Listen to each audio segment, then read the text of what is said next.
UN clause तक हमने पढ़ा था, उसके आगे पढ़ने वाले यूएन क्लॉज पढ़ा था ना उसमें, जैसे कि संयुक्त राष्ट्र समुद्री कानून अभी समय 1982 में 1982 में आया, 1994 में लागू हुआ भारत में, 1995 में अपनाया। सभी देशों के अधिकार, समुद्र पे सभी देशों के अधिकार व जिम्मेदारियां तय करता है ना। ये सब तो हमने पढ़ा था, उसमें पढ़ा था हमने पांच, इसने सागर को 5 भागों में डिवाइड कर रखा है। इंटर एक होता है internal sea, regional sea, contiguous sea, economic, exclusive exclusive exclusive economic zone, then तुम्हारा हाई सी, इंटरनल सी, जहाँ तुम्हारी लो टाइड और हाई टाइड और वो आती है बेस, जो बेस लाइन से इधर होता है, जहाँ 0 डिग्री नॉटिकल होता है, वो जो इधर वाला है वो इंटरनल सी। जहाँ तुम्हारी लो टाइड और हाई टाइड आती है वो तुम्हारा इंटरनल सी हो गया। फिर तुम्हारा बेस लाइन होगी, बेस लाइन से 12 नॉटिकल माइल तक रीजनल सी हो गया। ये आपका सोवरन एरिया होता है, यहाँ पर आपको सारे अधिकार होते हैं, जो सोवरन अधिकार। देन तुम्हारा फिर 12, फिर आगे 12 से लेकर 24 तक वो आपका कॉन्टिगस सी होता है। यहाँ पर आप रेवेन्यू लगा सकते हो, इमिग्रेशन कर सकते हो, क्लीनिंग कर सकते हो। देन उससे आगे फिर तुम्हारा उससे आगे 176 तक या 200 नॉटिकल माइल या 176 नॉटिकल माइल तक एक्सक्लूसिव इकोनॉमिक जोन होता है। इसमें आप नई द्वीपों का निर्माण कर लो, और आप, है ना, नई द्वीपों का निर्माण कर लो और रिसर्च कर लो, खनिज खनिज कर लो। फिर आगे हाई सी होता है, वहां पर सबके समान अधिकार होते हैं। और एक नॉटिकल माइल होता है 1584, एक माइल होता है 1584, एक नॉटिकल माइल होता है 1824 मीटर।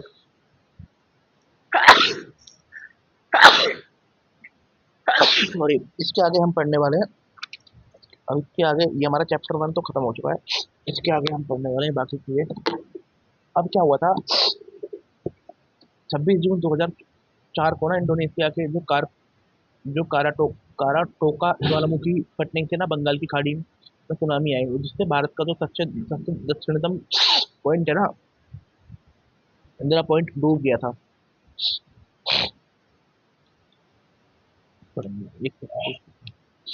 26 जून 2004 को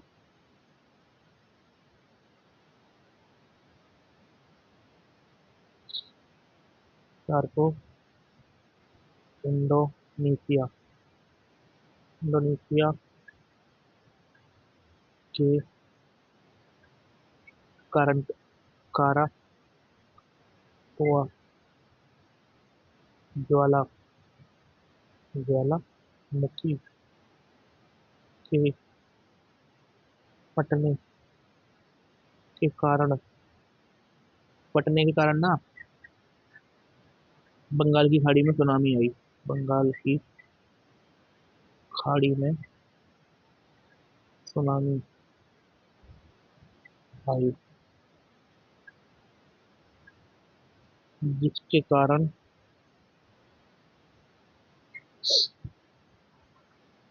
भारत का सबसे दक्षिणतम पॉइंट तथा क्षेत्र इंदिरा पॉइंट इंदिरा पॉइंट डूब गया। अब एक और जानकारी पढ़ने वाले हैं। अब जो इक्वेटर को हिंदी, भूमध्य रेखा से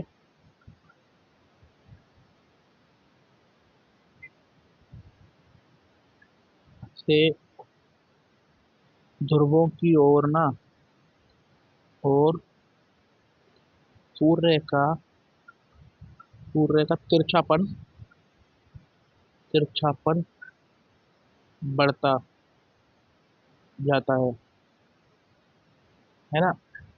तो दक्षिण में तो जहाँ जहाँ अब ये सिंपल सी चीज है जो हमने पढ़ा। ग्रेट निकोबार से ग्रेट निकोबार से इक्वेटर की दूरी 876 किलोमीटर, और 876 किलोमीटर बहुत ज्यादा नहीं है।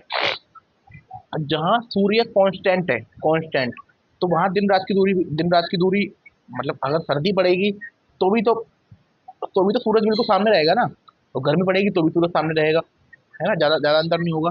तो न्यूनतम जो दिन रात के अंतराल में जो कमी है ना, जो न्यूनतम दिन रात का अंतराल होगा, वो होगा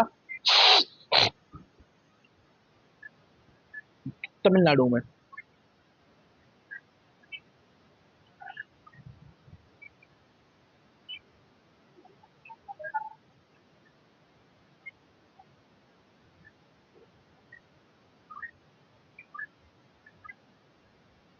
अंतराल। दक्षिण भारत, केरल तथा तमिलनाडु।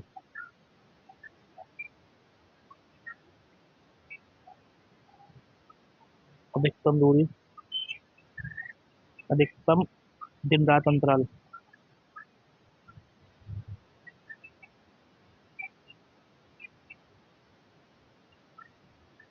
अंतराल लद्दाख, क्योंकि लद्दाख सबसे ऊपर है ना। लद्दाख में भारत का सबसे ज्यादा। आप पीओके बोल सकते हो, लद्दाख के अलावा पीओके बोल दो, है ना। पीओके, आप पीओके बोल सकते हो, लद्दाख बोल सकते हो, ठीक है। ये हमने पढ़ लिया। अब अब हम ना एक चीज पढ़ने वाले हैं। ये ना यूपीपीसीएस पीटी में पूछ रखा है। यूपीपीसीएस पीटी में पूछ रखा है कि 1800 ना 1859 में ना जो सुएज नहर बनी।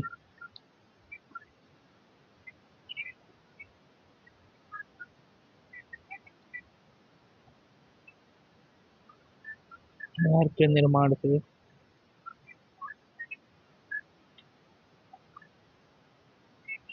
भारत तथा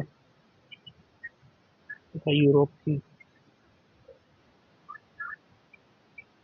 60,000 किलोमीटर दूरी कम हो गई।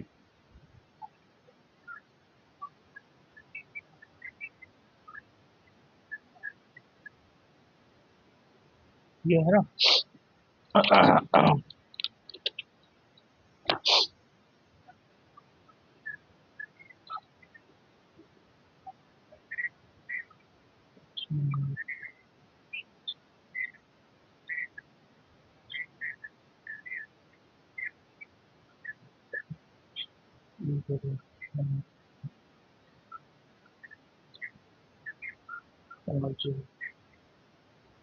है ना। अब हम पढ़ने वाले हैं जो 5 राज्य अंतर्राष्ट्रीय सीमा तटीय सीमा नहीं बनाते। जो जो दो 5 राज्य हैं वो अंतर्राष्ट्रीय सीमा और तटीय सीमा नहीं बनाते।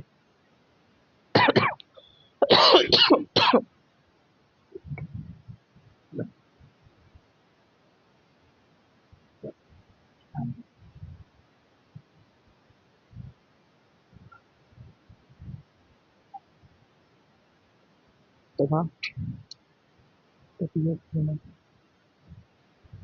नहीं बनाते, है ना। पहला तो सबको पता है, एमपी है ना। दूसरा छत्तीसगढ़ है। तीसरा एमपी छत्तीसगढ़, झारखंड है, खंड है, हरियाणा है, तेलंगाना है। ये हो गए, ये हो गए। अब दो ऐसे कौन से राज्य हैं जो तटीय सीमा और और तटीय सीमा, तटीय सीमा और स्थलीय सीमा और तटीय सीमा, जो जो राज्य जो तटीय सीमा और तथा अंतर्राष्ट्रीय सीमा दोनों निर्धारित होते हैं।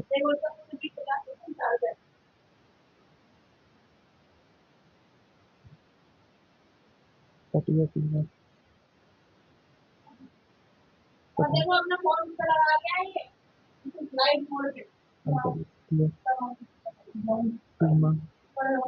सीमा दोनों का, जो दो राज्य जो तटीय सीमा और सागरीय अंतर्राष्ट्रीय सीमा दोनों को निर्धारित करते हैं वो गुजरात और पश्चिम बंगाल है।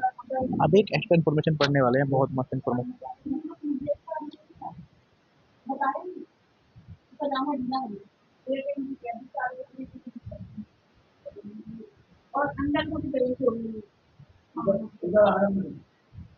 ये एक सेकंड, एक सेकंड, एक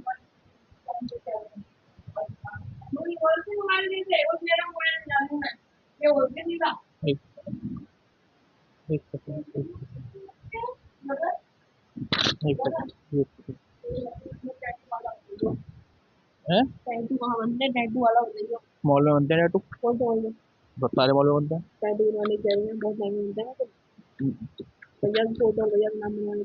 तो बता दियो किस इंच के हिसाब से पैसे लेते हैं।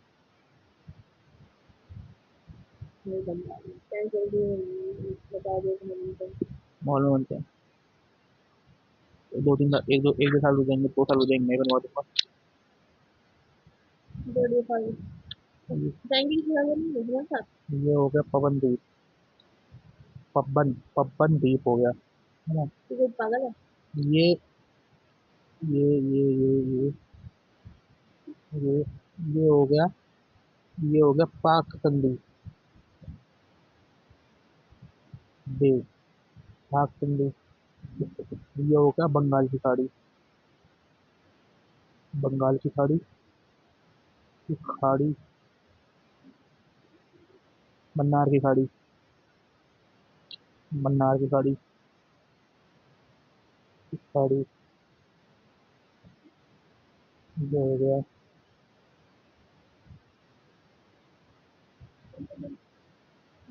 ये हो गया तिल तलैया द्वीप। ये हो गया तिलैया द्वीप। ठीक है, इतना हमने पढ़ लिया, मजा आ गया पढ़ने में। अब ये क्वेश्चन पूछा था इसने, यूपीएससी ने पूछा था जीएस पेपर वन में, कि भारत को उपमहाद्वीप कहा जाना कितना तर्कसंगत है ना। है ना। अब ये क्वेश्चन पूछा था, भारत भारत को उपमहाद्वीप कहा कहा जाना कितना तर्कसंगत है। अच्छा क्वेश्चन है, ये लिख लेते हैं। भारत को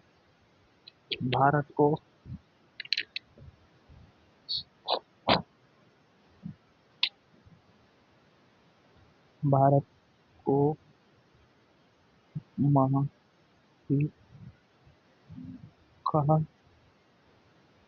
जाना कितना तर्कसंगत है, तर्कसंगत,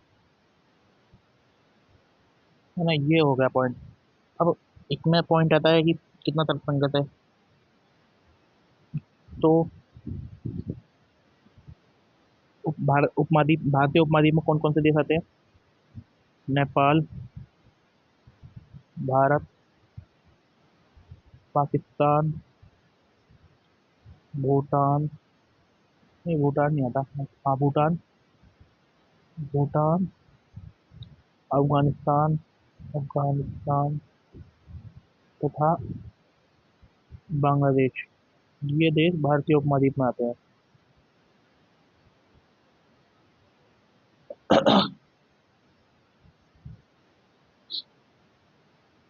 उपमहाद्वीप एक ऐसा हिस्सा होता है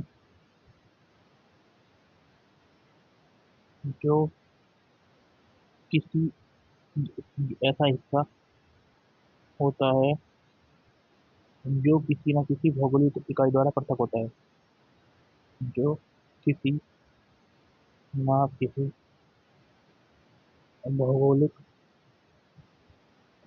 इकाई द्वारा पृथक होता है ना। अब भारतीय उपमहाद्वीप को भौगोलिक विविधता से तो भौगोलिक विविधता विविधता, है ना। और और जलवायु विविधता, विविधता, है ना। सांस्कृतिक विविधता, सांस्कृतिक विविधता, ये सब हो गया भारतीय उपमहाद्वीप में, है ना। फिर आपको जैव विविधता, जैव विविधता इन पॉइंट को कर दो कि एशिया में, मतलब ऐसा भारत में मिलता है, कहीं नहीं मिलता, कर्करे प्रकार के फलाना देखना, ये सब बातें लिख दो आप। अब इसके आगे पढ़ेंगे बाद में।